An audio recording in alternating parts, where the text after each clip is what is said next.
Clarence had fallen for my friend. He brought her with him, publicly confronting his parents, and announced that he was going to break off our engagement. He pointed at me and said to both families, "I never liked her. Marrying her would only disgust me." That became the last day I liked Clarence. Later, other boys confessed their feelings for me. But he desperately tried to stop me from being with anyone else, holding the marriage certificate he had written for me when we were kids. "You promised that when we grew up, you would only marry me." When Clarence started arguing with my friend and his parents, I had just arrived. I stamped the snow off my shoes and was about to open the door. "I've told you before, I never agreed to that ridiculous engagement." The boy's cold laugh stopped me from opening the door. "That engagement was set by our parents when you were both very young. Are you bringing this girl here to embarrass your uncle and Aunt Chu?" I peeked through the crack in the door and saw Clarence arguing with his father. My parents were sitting quietly by the side, their faces dark. "This is my girlfriend," Clarence declared, holding Jenny's hand to assert his claim. His father turned bright red with anger. "You can only marry Caroline. You have no other choice." I trembled and unexpectedly pushed the door open. Everyone's eyes turned to me. Clarence's gaze was cold as he pointed at me, looking at his parents. His words were sharp. "I never liked her. Marrying her would only disgust me." After saying that, he didn't wait for a response and left, holding Jenny's hand. His eyes casually glanced at me. Behind them, I could hear Clarence's parents hurriedly apologizing, while my father looked furious, as if he wanted to chase Clarence down and beat him up. I just stared at the backs of the two of them as they left. Clarence and I had grown up together. All these years, he had never denied our childhood engagement. Even when people joked about it, he laughed along. I thought he liked me, just like I liked him. That night, after my parents took turns comforting me for 2 hours, I was finally allowed to go to bed. My mom had called in for me, so I didn't return to the dorm. As I was about to fall asleep, the phone on the nightstand lit up. It was a message from Clarence. "I'm downstairs.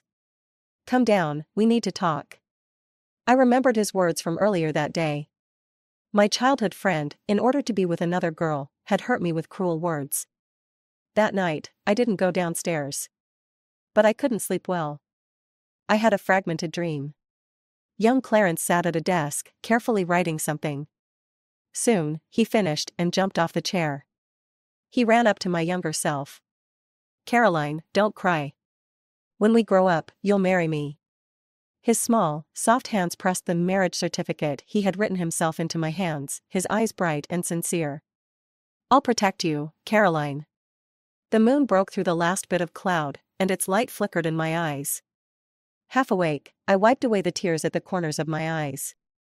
The next morning, on my way to school, Clarence blocked me again.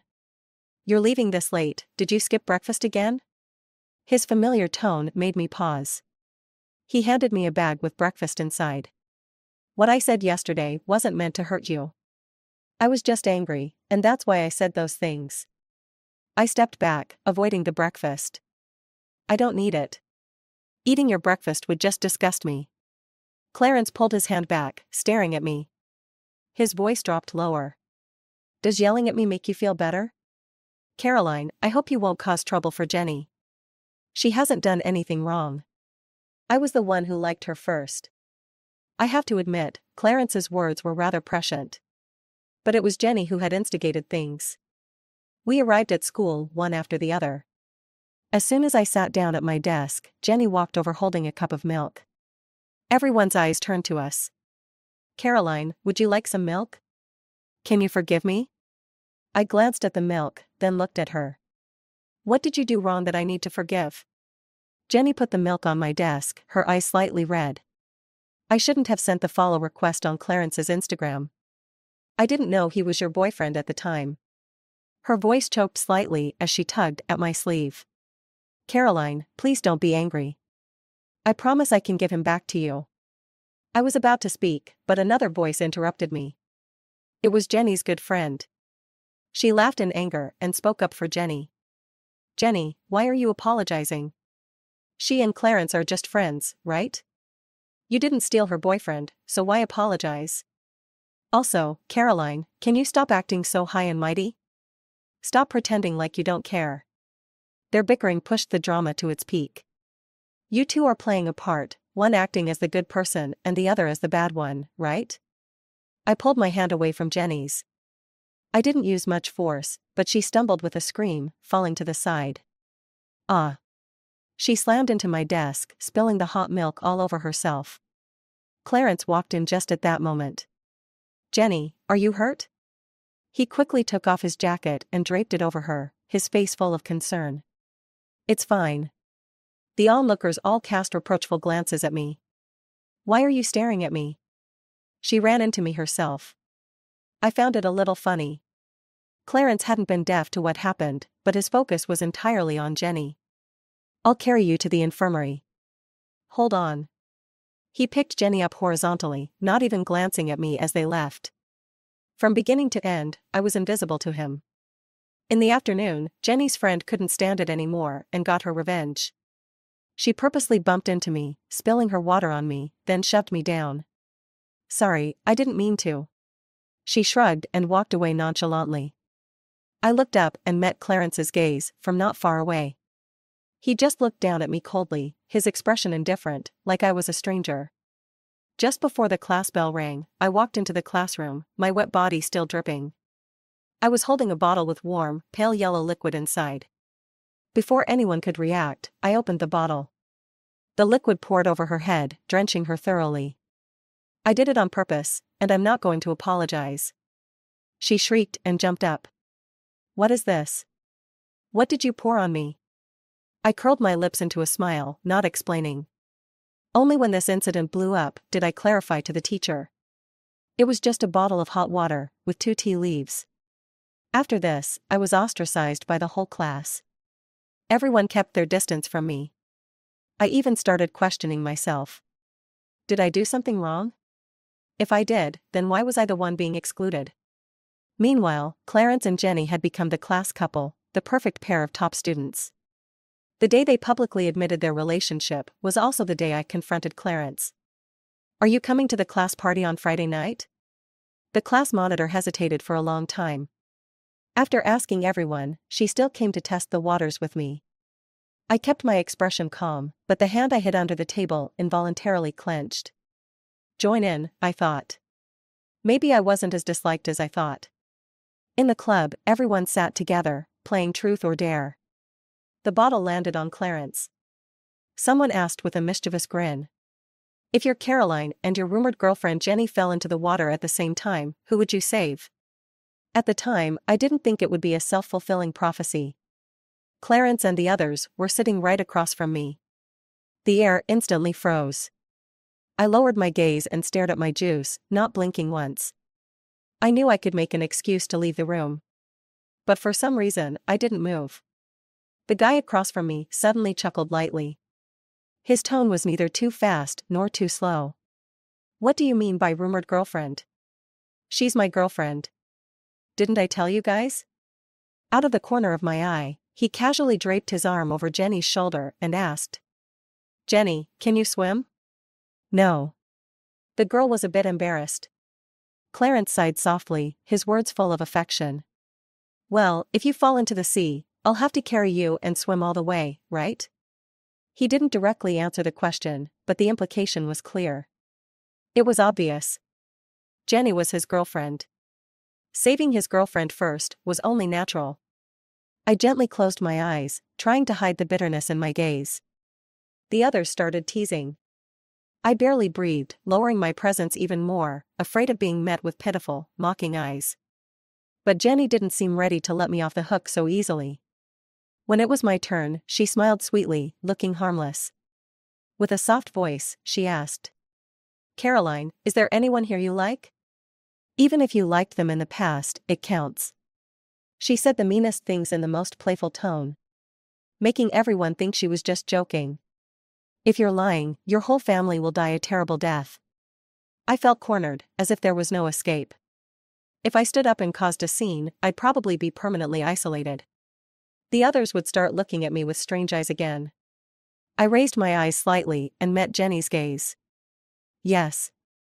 As soon as the words left my mouth, I felt Clarence's sharp look on me. Jenny smiled and linked her arm with Clarence's. I see. If this had happened before, I would have felt embarrassed, trapped with no way out. But somehow, after admitting I'd liked Clarence, that feeling seemed to drift far away. It was like the faintest breeze swept away the last remnants of my unspoken feelings for Clarence. The wind passed, and the surface of the water remained undisturbed. At 17, I let go of my 3-year-long crush. I finally realized I didn't like Clarence anymore. Caroline.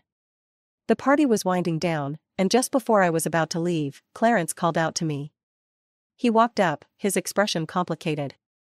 Today, you said you liked someone. He paused for 2 seconds before continuing. Was it me?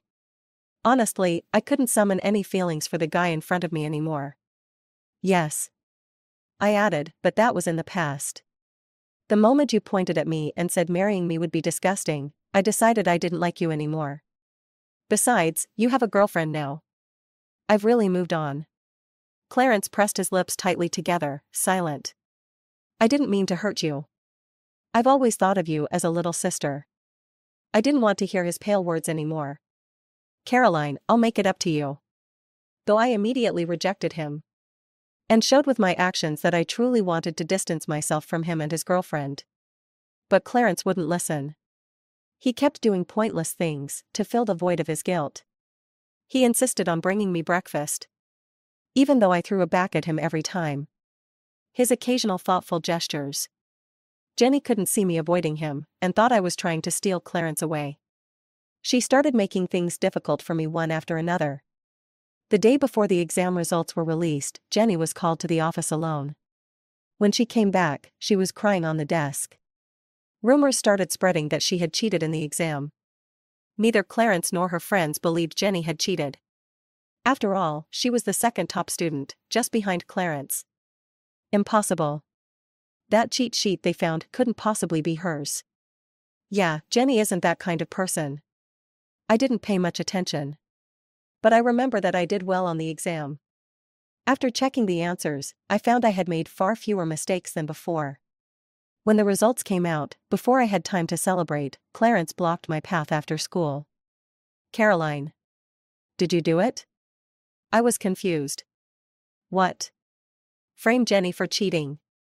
Wasn't it you? Wasn't that cheat sheet you planted? He questioned me coldly, closing in step by step. Am I that free? I scoffed. Do you really think I care about her enough to cause trouble? Clarence stared at me with sharp eyes. Then why did your score go up this time? Can't it just be that I studied harder? I couldn't take it anymore. Clarence, stop being so paranoid. His face was shadowed. Suddenly, he sneered. Caroline, how did you turn into this? Frame someone, and you still haven't repented. Clarence shook his head, eyes full of disappointment. Is this how your family raised you? I laughed in anger, about to retort. But Clarence pressed his phone screen and put a surveillance video in front of me. After the exam ended, before the lunch break, I was the only one who entered the office. This was Jenny's plan. The cheat sheet had been deliberately placed in her test paper. She knew those questions, so no one believed she had cheated. And with this video, I was directly convicted. Clarence looked down at me, his gaze cold. And he tossed a final remark before leaving. Everyone has to take responsibility for their actions. I pinned my last hope on the teacher. After all, this was a matter that couldn't be settled with solid evidence. It relied on everyone's subjective judgment. But the teacher just looked at me with reproach. What's your purpose in doing this? Are you jealous that Jenny did better than you? My throat went dry in an instant, and all my strength drained away. I couldn't say a word. When Clarence accompanied Jenny into the office, she was still tearfully pleading. Aren't we supposed to be close friends? I always thought of you as a good friend. Is this how you treat me? She grabbed a thick book from the desk and slammed it into my face, while crying. You almost ruined my life with this. Do you know that? Clarence just turned his head away, silent. The teacher casually scolded Jenny for hitting me. She gave me a warning look before I could strike back. Then changed the subject. Caroline, apologize, and I won't cancel your exam results. If my results were cancelled, I would be placed in the advanced class for the final year. But how could I admit to something I didn't do? I'll say it once, I didn't frame Jenny for cheating. As soon as the words left my mouth, I felt a sharp pain in my nose. Jenny had slapped me hard enough to draw blood. I didn't care about the shocked looks from the three of them and walked away. Stop. Clarence chased after me, blocking my way. He saw my bleeding nose and frowned. But what he said was still reproachful. You have to apologize to Jenny. She shouldn't have to bear this shame because of you. I lightly wiped my nose and showed him my hand. Speaking in a soft voice. Can I go clean up first? I felt utterly exhausted. It was like someone hanging on the edge of a cliff, unable to hold on to the life-saving branch anymore. I didn't even want to argue with him. Clarence furrowed his brow. I'll take you. Saying that, he reached out to pull me. But I took a small step back, lowering my eyes, void of any emotion. Clarence. I said softly. Please. Get away from me. In the end, I still didn't apologize to Jenny. But it seemed like everyone just assumed I was framing her. Even the classmates who had ignored me before began to gossip behind my back. The exam paper I thought I did better on was also disqualified. My emotions, which appeared stable, were actually on the verge of collapse. That day, we were supposed to attend a summer camp organized by the school. No one was allowed to skip without a valid reason. So, once again, Jenny found another chance to frame me. Jenny and Caroline, you're in the same group. Go pick up some branches. Once we entered the dense forest, Jenny's true nature was exposed. I quietly took out my voice recorder from my bag. Caroline, must be so upset that I stole your man, huh? She stood behind me, speaking leisurely. I guided the conversation. So, you deliberately planted that cheat sheet on me to make Clarence hate me, so I couldn't take him back? She glanced around before smiling and answering. Yeah, no one believes you're innocent. How does it feel? Was it painful when that book hit your face? I got the information I wanted and decided not to drag it out. With this recording, she would be finished, disgraced, punished, and probably transferred. But she wasn't satisfied. Just as I turned away, she suddenly shoved me hard. Ah. I tumbled down the slope, and Jenny, in her smug moment, twisted her ankle and rolled down with me. We both got stuck on a tree trunk on the slope, hanging dangerously. I tried to pull myself up, but it was useless. Clarence must have heard Jenny scream, because he was the first to rush over. Clarence, I'm so scared. She looked at him pitifully. His gaze towards me was full of sympathy. I'm sorry, Caroline. He reached his hand out to Jenny. As soon as Jenny gets up, I'll help you. Jenny froze when she heard this. She began climbing up with Clarence's help. I pressed my lips together. Okay, thank you. I had no reason to complain. Jenny was his girlfriend, so it was only natural he'd help her first. The fact that he was willing to help me, even a little, was already beyond my expectation. I had thought he wouldn't risk it and would just go back to get a teacher for me. But as Jenny climbed, she suddenly stepped on my hand. She kept grinding it, her other foot hanging in the air, as if she accidentally stepped on me. I winced in pain and instinctively let go. I rolled further down the hill. Caroline. Caroline. I could hear Clarence and Jenny calling my name. She still didn't forget to act, playing her part fully. Luckily, the leaves below were thick enough, and the slope wasn't too steep. I eventually stopped when my back hit a tree trunk. I had multiple scratches and bruises on my body. The only serious injury was the impact on my back. I slowly propped myself up against the tree, and that's when I realized the biggest problem. I was lost. There was no signal on my phone. Meanwhile, Jenny was doing everything she could to stop anyone from rescuing me. In the end, I relied on the compass on my phone and stumbled my way out of the forest. But when I got back to the meeting point, I found everyone had already left. I stopped dialing the teacher and coldly laughed before calling my parents. The injury wasn't serious, but I had to stay in the hospital for observation for a day. Clarence came to my hospital room after my parents returned home that evening. Caroline. His voice was hoarse. At that moment, I was staring out at the dark sky. Clarence. I slowly spoke, only noticing him out of the corner of my eye as he approached. Today, while I was trying to find my way out of the woods, I suddenly remembered our school trip to the forest park. I paused and looked at him. Do you remember? He looked confused, clearly not recalling. I continued, emotionless. That time I was bitten by a snake, even though you knew it wasn't poisonous, you still carried me to the hospital right away. It was so hot that day, and you ran the whole way, drenched in sweat, but you never put me down. Because you knew I was afraid of pain. I was lying on your back and I thought. I sighed softly. I really liked you, Clarence. How could people change so quickly? Why did the boy who used to take care of me in every little detail, always put me first, now say I was disgusting? Why did he allow others to hurt me? Even when my life was in danger, he chose to do nothing. Clarence's eyes were full of regret. He couldn't argue. All he could do was apologize. I'm sorry, Caroline. I was wrong, really wrong. Please forgive me, I won't leave you alone again.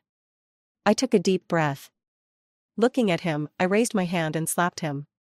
How dare you ask for my forgiveness? I stared at him. Go save Jenny first. She's your girlfriend. I can't blame you. But you knew it was dangerous when I fell, even though we've only known each other for 10 years, we're just classmates. Couldn't you at least tell the teacher or call the police? You're as cold-blooded as an animal. What if I hadn't made it out of the forest? I might have never had the chance to hear his useless words.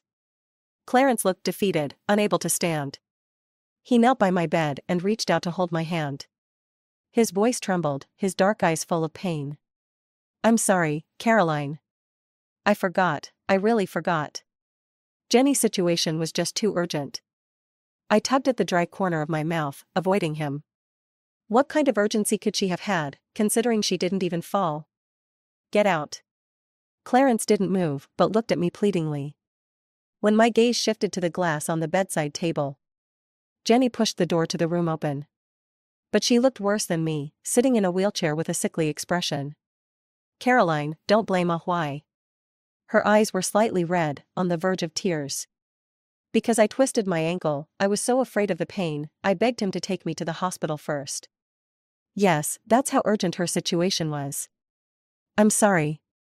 I thought my boyfriend would always put me first, I forgot that he was different, he still has you, his childhood friend.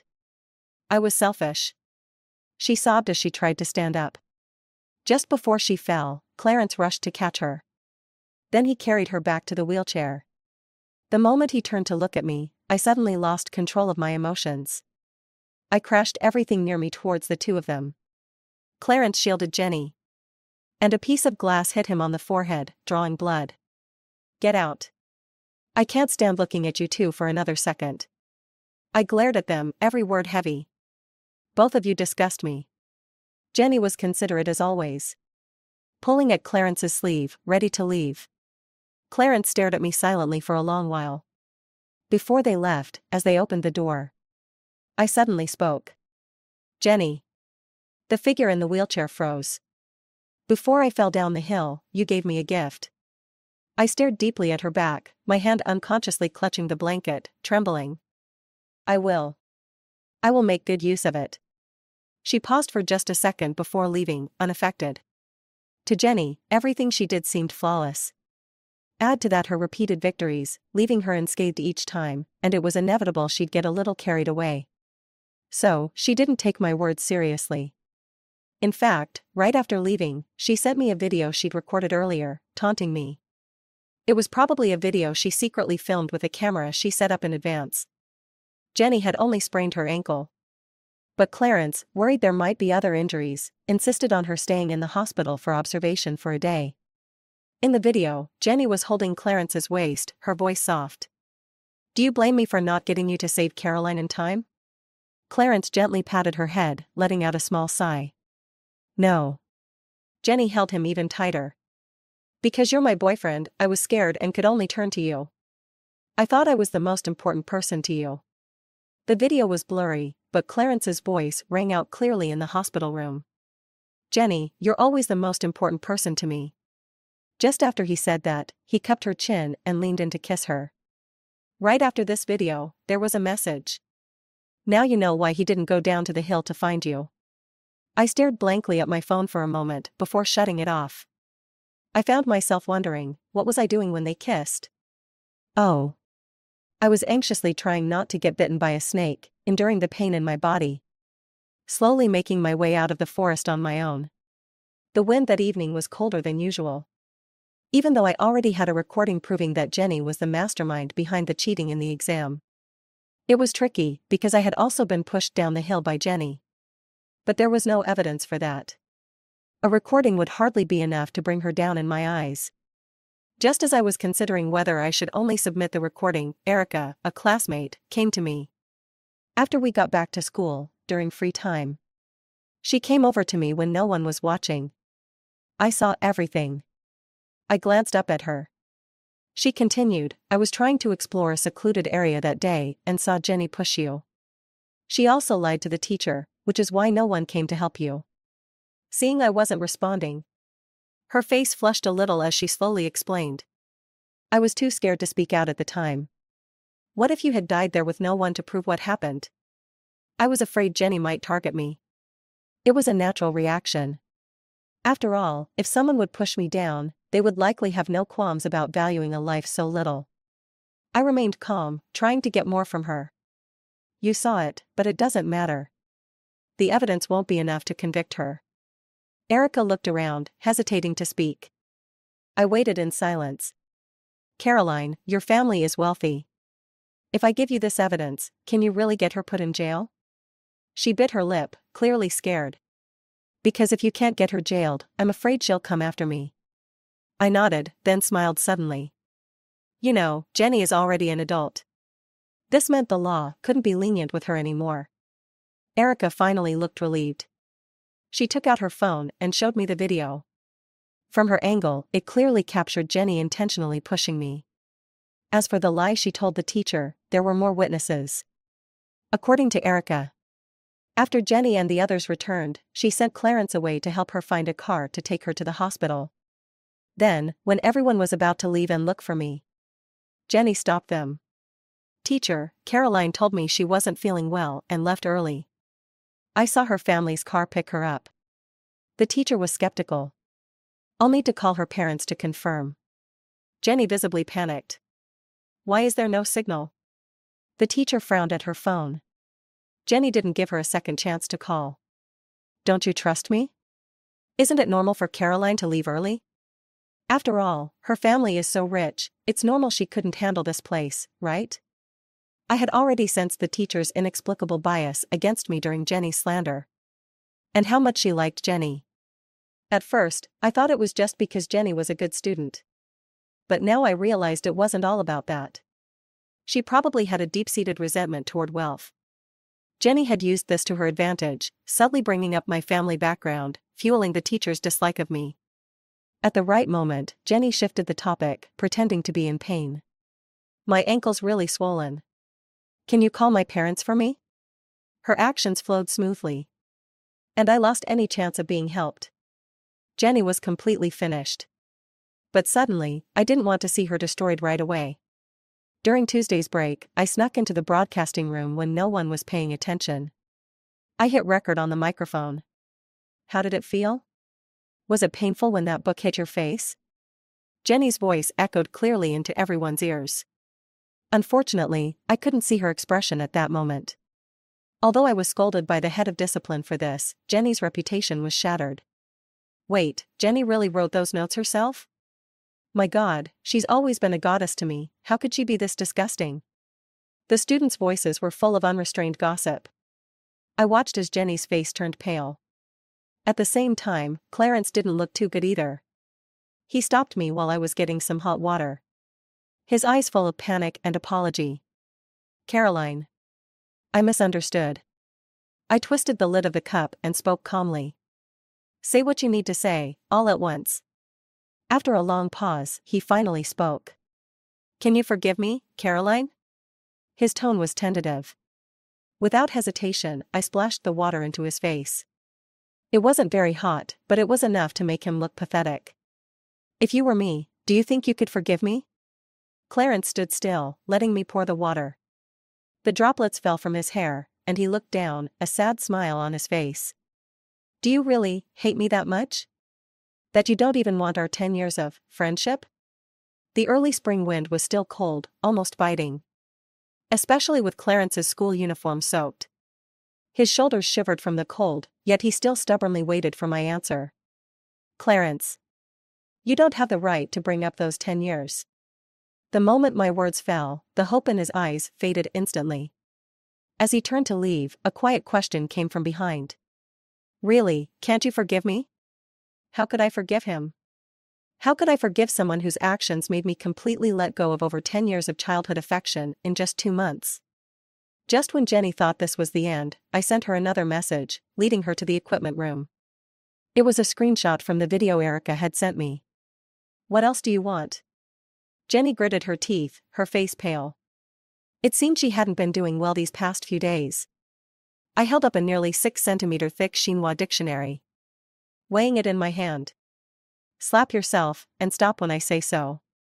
Or should I do it? Your choice. Jenny was afraid I'd hold a grudge and take revenge. So she held back her anger and began slapping herself. The red marks on her face deepened, swelling unevenly. Suddenly, footsteps came from outside the equipment room. I panicked. 2 girls alone. One with a swollen, red face.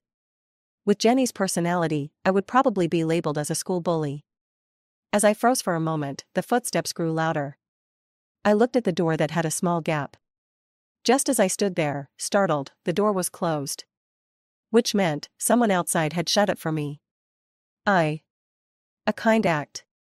After Jenny made her own nose bleed, I stopped her actions. Please. She muttered, barely moving her lips, afraid to make the wound worse. Don't give the video to the police.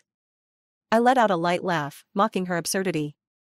I pushed the door open and walked straight out. All done? A small voice suddenly came from the door, making me jump.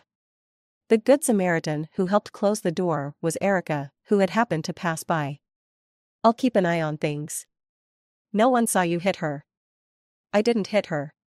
From the start, I had planned not to lay a hand on her. Jenny slapped herself, so they couldn't pin anything on me. Thanks. I nodded at her and was about to leave. Caroline. Her face was filled with hesitation. A few seconds later, she shoved a drink into my hands without a word. I'm sorry, I didn't know the truth before, and just went along with everyone isolating you. She spoke so quickly, one long breath in between. If you need any help with your studies, or anything else, you can come to me. Goodbye. After that, she turned and quickly left without looking back. I stared at the warm drink in my hands. This was the first act of kindness I had received since I was isolated. That afternoon after school, I took the video to the police station. I stood at the school gate, watching Jenny being taken away by the police. She was crying and shouting. Please, don't take me away, I'm about to apply for college. Please, don't. The police car slowly shrank from my view until it disappeared. For some reason, I thought back to the time when Jenny was even ranked higher than Clarence, the top student of the year. I remembered her back then, full of bright-eyed optimism. At the same time, the teacher involved couldn't escape the consequences. Her negligence, her strong biases against students, and her inability to differentiate right from wrong would ultimately cost her. Before being dismissed, she came to find me. She hoped I would write a letter of forgiveness. Why should I? I couldn't hide my disgust. Letting someone like you continue teaching is irresponsible to the students at any school. People like you should be crushed under the feet of those you despise the most, groveling and crawling, because that's what you deserve. The class got a new teacher. Soon, people realized it had all been a misunderstanding of me. They started talking to me, asking if I wanted to go out for lunch. But I started feeling out of place. It wasn't pretension. I had gotten used to being alone. I told myself, being by myself had its benefits. But as I grew more accustomed to being alone, I started feeling the need for another kind of noise. It was inevitable that I'd develop some exclusivity. So when the class leader asked again if I wanted to join the class party, I thought for a moment and shook my head, declining. But not every group activity could be avoided. For example, the cultural committee member took it upon herself to sign the whole class up for a choir. At that time, I didn't expect that the girl who had been ostracized 2 months ago would now become the center of attention. On the day of the arts festival, after I changed into my outfit, I hesitated for a long time before coming out of the bathroom. The clothes seemed to be the wrong size. The top was a bit too short. Caroline. Clarence had been cooperating with the police investigation in fits and starts lately, so he barely came to school. I stopped in my tracks, frowning. What do you want now? Clarence hadn't done anything wrong per se, but because he had been involved in everything, he got a written warning. He didn't mind my coldness, his eyes growing darker. I broke up with Jenny. Before, I didn't know about all the wrong things she had done. I was about to speak, but he cut me off. I know you hate me. He gave a self-deprecating smile and tugged at the corner of his mouth. I came here today just to explain, I really didn't know about what she had done. Whether you believe me or not, Caroline, I've never had ill intentions toward you. If it wasn't for Jenny's manipulation. He leaned weakly against the wall, shaking his head with a bitter smile. We never would have ended up like this. Clarence, you really are pathetic. I rubbed my forehead tiredly. Are you really at peace with putting all the blame on Jenny? Did someone force you to be with her? Clarence raised his gaze to meet mine, a helpless look flooding his expression. So, what should I do, Caroline? I don't know what to do to make you not hate me so much. His eyes suddenly darkened, and his expression became unreadable. I don't know what's wrong with me. Caroline, I think I couldn't take it anymore, and I didn't want to hear what he was about to say. I bypassed him and walked toward the backstage dressing room. Before stepping on stage, I unknowingly raised my hand, and a glimpse of my waist was caught in a photo. The picture was then posted to the confession wall. This girl is my type, please share her contact. Wow, she looks amazing, such a good waist, I want her contact too. I've seen her, she's probably the one performing on stage for this class. The post went viral quickly. It wasn't until I returned backstage and was blocked by a group of people that I understood what was happening. Can I have your phone number? A shy boy, his ears slightly red, was half pushed toward me by his friends. I was confused and was about to refuse when Clarence cut through the crowd and walked toward me. Caroline, congratulations on your performance. He smiled and handed me a bouquet of flowers. Who's he? I overheard someone whispering nearby. I don't know, but it looks like he's Caroline's boyfriend. The voice wasn't quiet, at least both Clarence and I could hear it clearly. Someone came up to ask. Is he your boyfriend? They pointed at me and asked Clarence. He didn't deny it, just raised an eyebrow. So don't ask for her phone number. I found it amusing. I walked up and shoved the flowers back into Clarence's arms. I'm not with him. I said this and left without looking at Clarence's darkening face. But it seemed like he couldn't let go. That evening after school, he followed me the whole way. Caroline, we already had an engagement. Today, I didn't deny it, just to stop them from spreading your phone number. I looked at him for 2 seconds, suddenly realizing he had never understood that he was wrong. Do you remember when you wrote me a marriage certificate when we were little? I turned my head, my gaze drifting off to one side. My voice was calm, but with the sudden drop in temperature, it sounded colder than usual. Back then, I was too young, and although I didn't understand the meaning of marriage, I knew that meant we could always be together. That made me feel safe. I looked at the boy in front of me, his eyes red. Because you said you would always protect me. But you broke the engagement you proposed and didn't do anything you promised. Clarence collapsed to his knees at my feet. He tightly held my hand. Don't say any more, Caroline, I've made so many mistakes. I slowly pulled my hand away, looking down at him. Yes, you made mistakes. The harm you caused me can't be erased. Clarence, I'll never forgive you. So please, stop following me. He didn't agree that day. When he left, he said he might have fallen for the wrong person.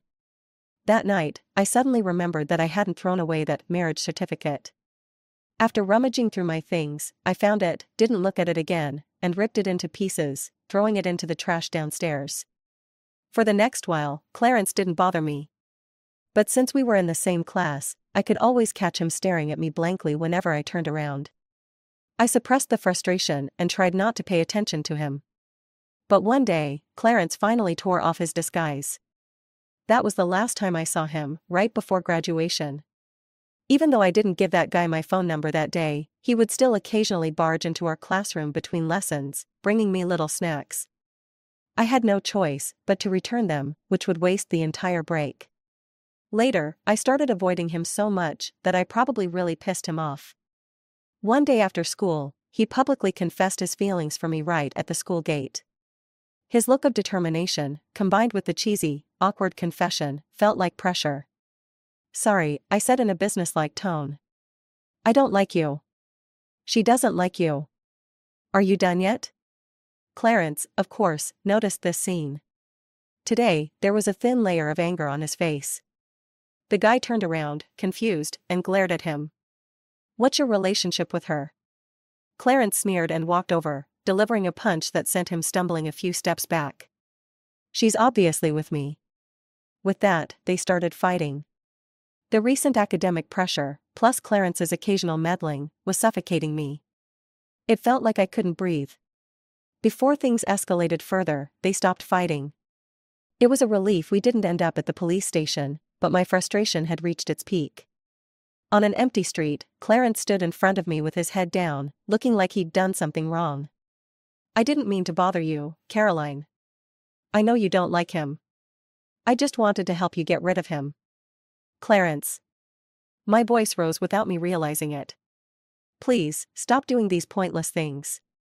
All you're doing now is making me feel uncomfortable, do you understand? When I was bullied, you didn't show up, and now there's no need for you to."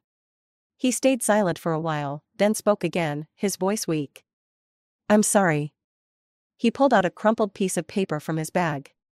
"After you threw it away, I picked it up and carefully put it back together. The wedding certificate was wrapped with layers of tape." His voice cracked, and his hands trembled. "You promised me, when we grew up, you'd only marry me." I barely remembered that day.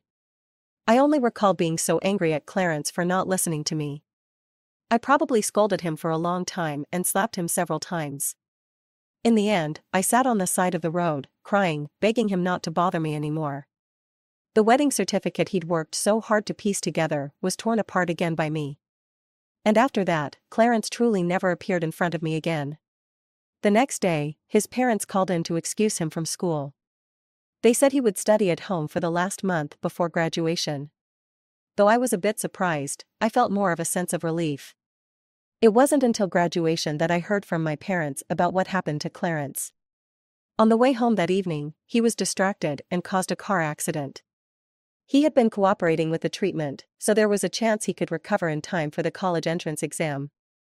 But he became so negative that he even refused to take his medication. His mom even called my mom before the exam, hoping I could go talk to him. After hearing that, my dad grabbed the phone from her hand. "If he wants to ruin himself, don't drag my daughter into this." Clearly, he was still angry about the public breakup. I got into a prestigious university with excellent grades. The day I received my admission letter, I got a message from an unfamiliar number. "Congratulations on your bright future." It was the most formal message, and I immediately knew it was from Clarence. I didn't feel much of anything, simply blocked the number without a second thought. Breathing in the hot air, my heart was strangely calm. In my mind, everything from the past 6 months replayed like scenes in a movie, each frame more intense than the last. In the end, everything culminated at my graduation ceremony. Some got what they deserved. Some regretted their past choices. As for me, I got what I deserved. I held my admission letter in my hand, gazing at the direction of my future university. I knew my life was just beginning. The end.